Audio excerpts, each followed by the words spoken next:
From Vermont Public, this is The Frequency. I'm Mitch Wertlieb. It's Tuesday, April 1st, and here are today's headlines. Vermont's Attorney General says President Trump's new voter registration plan is an attempt to limit access to the polls.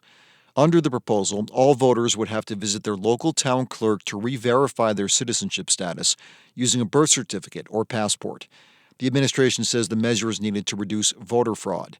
But Vermont Attorney General Charity Clark says there have been very few cases of fraud in recent elections, and the plan is a, quote, solution looking for a problem. Clark thinks the Trump administration is targeting a few specific groups.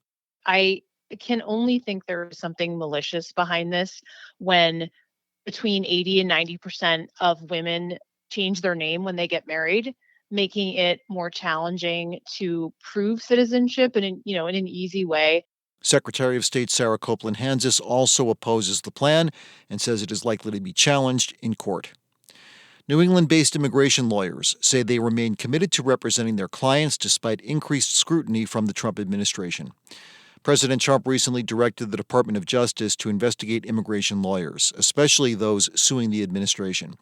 Firms were also threatened with the loss of federal contracts and security clearances. Vermont immigration lawyer Leslie Holman is encouraging her colleagues to continue to represent their clients. We are going to fight for these cases, and no one can tell us who we can't represent, and we'll file cases on behalf of our clients. And good lawyers file meritorious cases. The Trump administration is facing dozens of lawsuits challenging their approach to immigration enforcement, including one from the New Hampshire Indonesian Community Support in Dover. State officials are reminding drivers to slow down and watch out for salamanders and frogs crossing the roads this time of year. Luke Groff is a herpetologist with Vermont Fish and Wildlife, and he says the amphibians are moving from their winter sites and looking for a place to breed. We're talking about evenings where temperatures are above 40 degrees and when there's rain. Groff says any road near a wetland or pond could have migrating amphibians, and he's cautioning drivers to use a flashlight and make sure it's safe to pull off if you want to observe the migration. An annual Winooski Music and Arts Festival has released its initial lineup for 2025. The headliners for Waking Windows include Boston indie rock band Palehound and Brooklyn singer-songwriter Cut Worms. The festival will also feature performances by Vermont acts like Ruff Francis, Lily Seabird, Swale, and A2VT, among others. 7 Days reports organizers will share more bands leading up to the festival, which starts on May 2nd. And today marks the last day for the ban on winter manure spreading. Agricultural workers are banned from spreading manure, compost, and other agricultural waste from December 15th to April 1st. The ban is intended to protect water quality because spreading on frozen ground increases the risk of runoff going into waterways. Coming up, we'll hear about one of the two things Ben Franklin said are certain in life, and it's the one that is slightly more popular than the other. Everything you need to know about Vermont's tax code ahead of the filing deadline after this. Taxes are due in just over 2 weeks, on April 15th. In Vermont, the Department of Taxes is in charge of making sure residents comply with the state's tax code. Tax Commissioner Bill Schuldeis has been leading that department for about a month now. He was appointed to the role by Governor Phil Scott in February, and he spoke with Vermont Edition's Michaela Lafrac about it on Monday.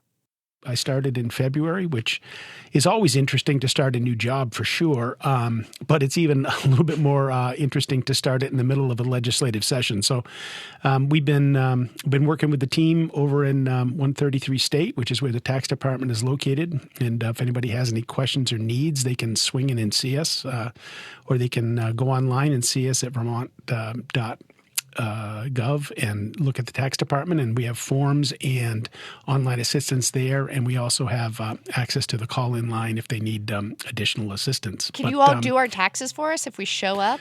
Yeah, the amount of people Michaela, that I've had call me and say, "Great that you're tax commissioner. Can you either do my taxes for me? Can I skip this year because you're my friend?" All of a sudden, I'm everyone's best friend. So do you get to make recommendations about how to change our tax system to the legislature? Annually, we will have a miscellaneous tax bill, which will be the result of talking to taxpayers talking to tax preparation providers, talking to members of the department who have been listening to taxpayers and have heard a ongoing concern with a particular form or something that may be not clear in terms of how they should be filing. And as a result of that, we will all participate equally and with the support of the legislature in getting those miscellaneous matters corrected and or passed through the legislature. So it's a very dynamic process, but it's one that happens annually, and we get an opportunity to weigh in at that point. What did you learn from your time leading large local companies like the Vermont Country Store and Vermont Teddy Bear that you're taking with you into this job? I'd served in government before. I was actually in my 20s, so that was a different time ago when I was working for Howard Dean in Commerce. And this time around, I just turned 60, which I don't know where all the years went, but I've learned a lot in the process, and I've done a lot of. I've been able to view this, as you point out, from many different vantage points, both from the government side as well as the private sector side. And what I know and what I've heard repeatedly, both leading business and listening to the folks in Vermont, is what people want is affordability, predictability, and stability. That's what businesses, people, families are looking for from their tax and their environment where they're living, working, and raising a family. So if we can focus on that, work with the legislature to get that something that is affordable, stable, and predictable, I think we'll be in a good spot. But how much control does the legislature, does Governor Scott really have right now? I mean, you keep talking about predictability, which I understand as a core value, but in the context of what's going on at the federal level, I mean, if the Republican-controlled Congress approves a federal budget that results in dramatic funding cuts to states, how predictable can we be? Like, we might have to, I don't know, either raise state income taxes. That's on the table right now. Could you see that happening? Yeah. Vermont relies a lot on federal funds. I'm not sure exactly what the ratios are, but we bring in the transportation fund, we bring in about $326 million a year. But that is a fairly small number in the grand scheme of things relative to what we need to fund our entire transportation infrastructure in the state of Vermont. And that comes from the federal government as one example. So what's going on in Washington right now? And you're hearing it every night when you pick up, turn on your TV or listen to the radio.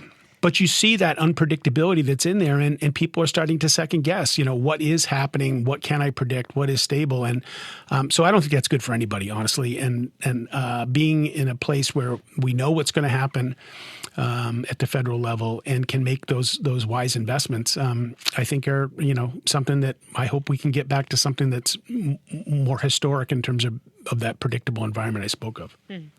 I brought this up earlier, but I want to ask again, if Congress approves a federal budget that cuts funding that flows into states like Vermont, we're either going to need to raise state income taxes, which sounds like it is on the table right now. Some legislators have proposed that, or cut programs. Is the governor prepared to make those cuts if he doesn't want to raise taxes?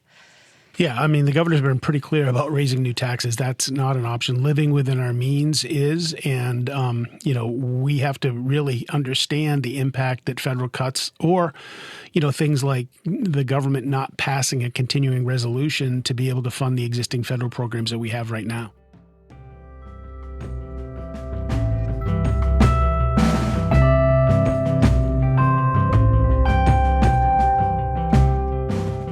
Listen to the full conversation with Vermont's new tax commissioner, Bill Schuldeis, on Vermont Edition's podcast feed or on vermontpublic.org.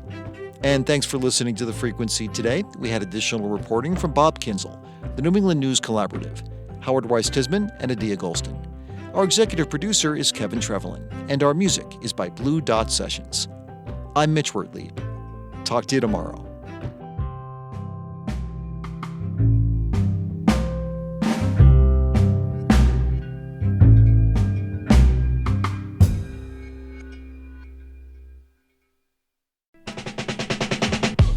This is Tanya Mosley, co-host of Fresh Air. You'll see your favorite actors, directors, and comedians on late-night TV shows or YouTube. But what you get with Fresh Air is a deep dive. Spend some quality time with people like Billie Eilish, Questlove, Ariana Grande, Stephen Colbert, and so many more.